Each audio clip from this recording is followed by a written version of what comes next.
Greetings, and welcome to Earthling Cinema. I am your host, Garrix Wormuloid. This week's artifact is The Truman Show, starring stand-up turned impressionist, turned comedic actor, turned dramatic actor, turned comedic actor, turned nihilist. There's no meaning to any of this. Slim Carey. The film follows lovable human male Truman Burbank, who knows a thing or two about sensible sweaters. What he doesn't know is that he's actually on a reality show, because who needs writers?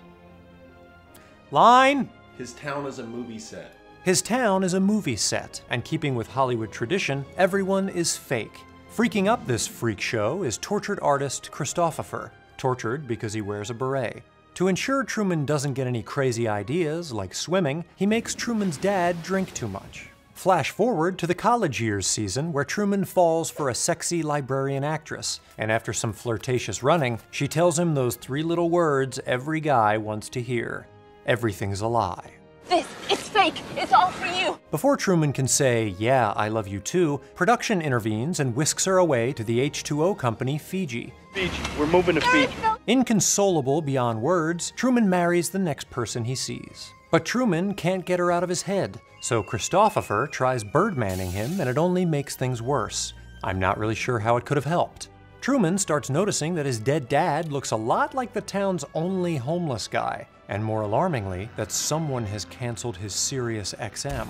Before you can say, Baba Booey, Truman's skipping town, until Christopher pulls the old, there's been a nuclear explosion so this one road is closed trick, and like all my family road trips, it ends in divorce.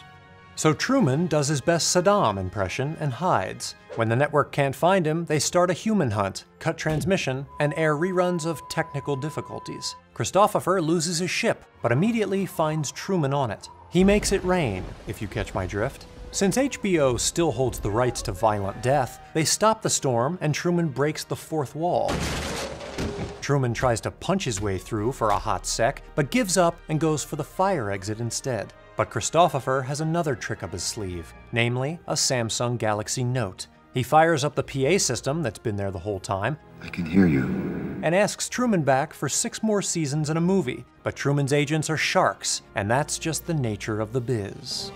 The Truman Show begs the question, to what extent are we governed by some unseen, all-powerful force, otherwise known as Disney's The Force? For Truman, it's the latter, a state referred to as theological determinism.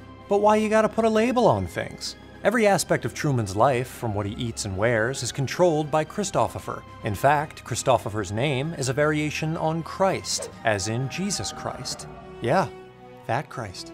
Through most of the film, Truman struggles to free himself from this system and make his own choices. Somebody help me! I'm being spontaneous! Only to find Christopher's flash mob poised and ready to dance. The film frames this age-old debate in a 20th century context, when most human lives were controlled by the media instead of the chips inside their brains. Truman is literally owned by a studio, well until the rights revert back to Marvel.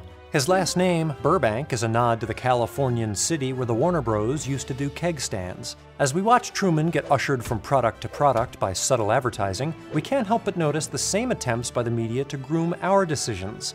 That is a beer. Not that I would ever tell you to buy Kilmo's eyebrow wax, on sale now for 6,000 Glarbatrons. I just wouldn't. Truman's journey to discover the truth resembles the thought experiment The Allegory of the Cave by Plate O Spaghetti. The experiment imagines humans chained to a wall, only knowing shadows, more popularly known as a sex dungeon. Truman's worldview is similarly constrained. His cave is Sea Haven, the actors are his shadows, and his hair is just perfect. Plate O supposed that once a prisoner ditched the cave, he would prefer the outside world to the dark. Christopher disagrees. I think what distresses you is that ultimately, Truman prefers his cell, as you call it. But as the film climaxes, Truman calls him a liar. His perseverance to retire from showbiz is reminiscent of Captain Ahab's classic struggle with Moby Penis. Symbolically representing the struggle between mankind and God, the novel ends in a good old-fashioned drowning, whereas Truman's ends in breathing. The final frame suggests that humans had the will to control their own destiny, which was true, until President Kylie Jenner found out about it.